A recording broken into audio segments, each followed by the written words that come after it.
I'm delighted to update the House today on the Marshall Liberal Government's country education strategy. It's how our government is looking to support our regions to be the best they can be, and particularly to support the aspirations and ambitions for our young South Australians living in country South Australia.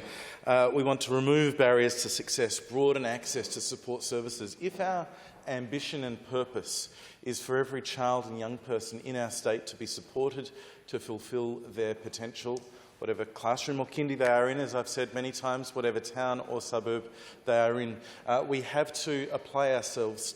to meeting the specific and sometimes particular regional challenges that those students may face, and indeed some of those challenges applied inconsistently or consistently across country South Australia. We extensively consulted and developed three particular goals. First, to deliver quality leadership and expert teaching in every preschool and every school. Secondly, to ensure that country schools and preschools have access to the systems and support they need to be effective. And third, to provide country children and young people with access to quality learning and pathways opportunities. All of these things we want for all of our children and young people, but we are developing a 10-year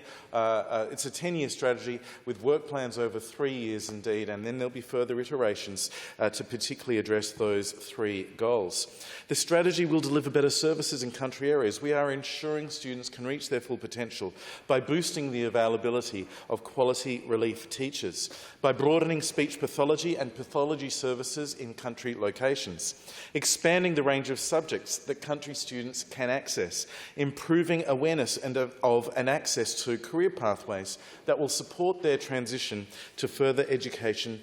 and employment. Our country education strategy has been informed by extensive consultation over a reasonable period of time so we can get it right.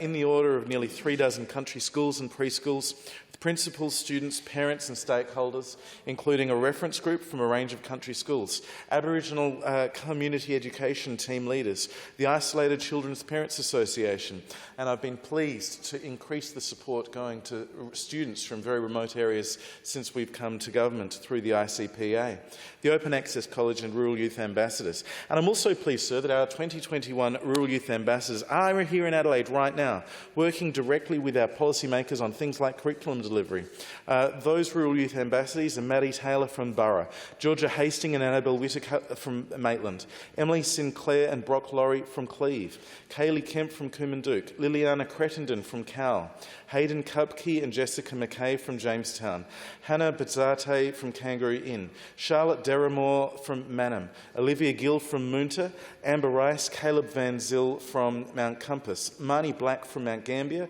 Taylor Galloway from Streaky Bay, William Sampson from Woodner,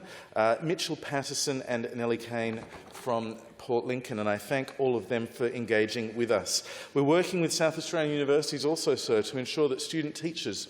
who want to undertake their placement in our regions can do so and have incentives to do so. Our strategy will encourage more teachers to move to regional areas by connecting them with local community and colleagues so they can feel comfortable and can picture a future in the country before they take a job. Also, following from our $80 million delivery of our investment in Swift Internet, fibre optic cable to every public school and preschool in South Australia, and pretty much all of the non-government schools that weren't already connected as well.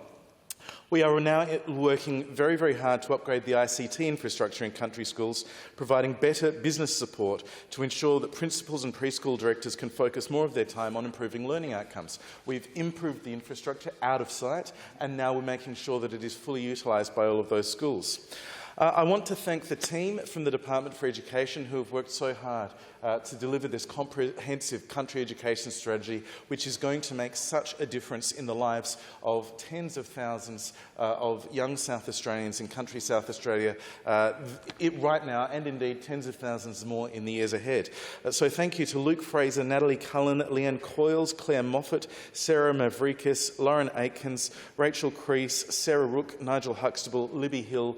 for who have all been engaged in that body of work, along with the very many country teachers, leaders, education staff and families from Ceduna to Mount Gambier who have shared their concerns, experiences and ideas during the consultation period. This is a government that listens to educators, to families and to young people in the country, and I believe our country education strategy, sir, will go a long way towards improving outcomes for country education, meeting that ambition for every child and young person in this state to be supported to fulfil their potential.